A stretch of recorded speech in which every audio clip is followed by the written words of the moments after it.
So my name's Daniel Kelly. My mother's from Medellin, Colombia. My father's from Corkin Island. And I like to tell the story about how they met because I think it's sort of the most London story you can get.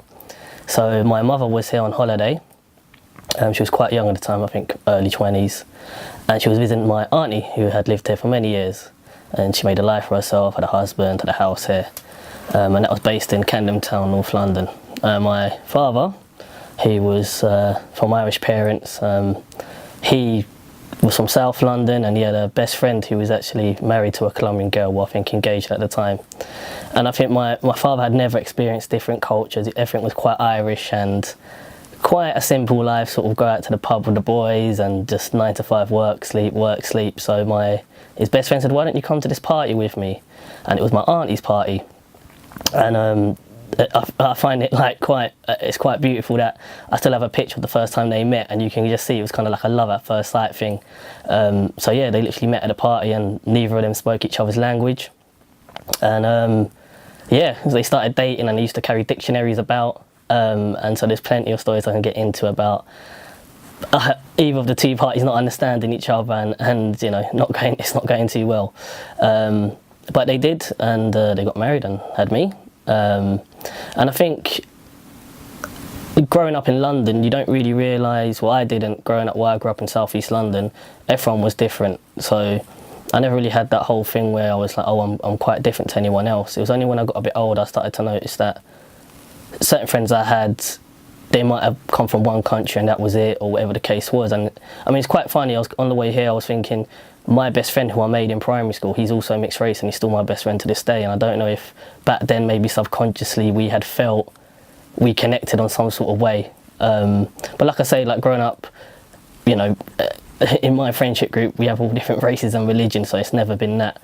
I think where, you know, perhaps certain negative things come from is whereby in a country like Colombia or Latin America, there's issues with race in that country.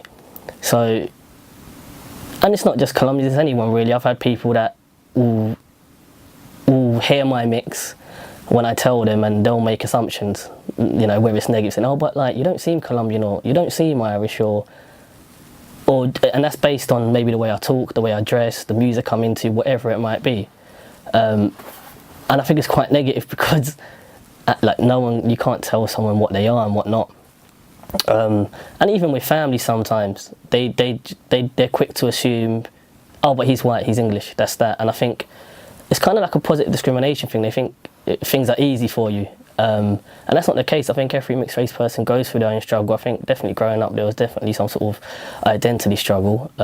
My parents were some of the best people in the world, but growing up I think was very Latin influence and very Colombian, so my Irish side never really got brought through that much.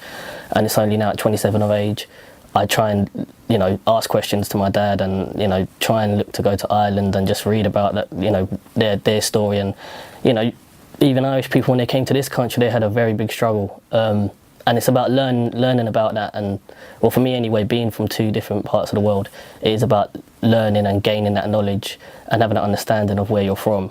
And like I said, living in London is the most beautiful thing, that you meet people from all over the place, and projects like this highlighting and celebrating being mixed race. And yeah, I mean, I wouldn't change it for the world. The fact that, you know, I can go to Ireland and I can surprise people by saying, oh, I know where Cork is, I know where Bandon is.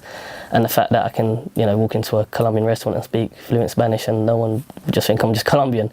But, you know, I think it's a beautiful thing, and I think in the future, and I think the times we're living in now, is that hopefully there's more mixed race people, no matter what race there is, and that they're, you know, we're going to see more faces in entertainment, in music, just in the public eye, and not necessarily, I don't want to use the word typical, but perhaps the mixed race faces we've always seen.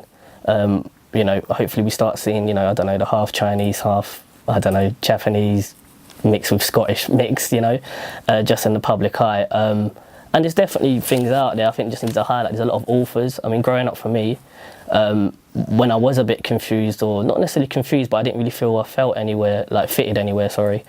I kind of felt, where can I find something to relate to? And there's a lot of authors I read, and a lot of books I read, and they definitely did help me growing up to realise that there's people older than me that, you know, go through the same sort of thoughts and struggles. But yeah, thank you.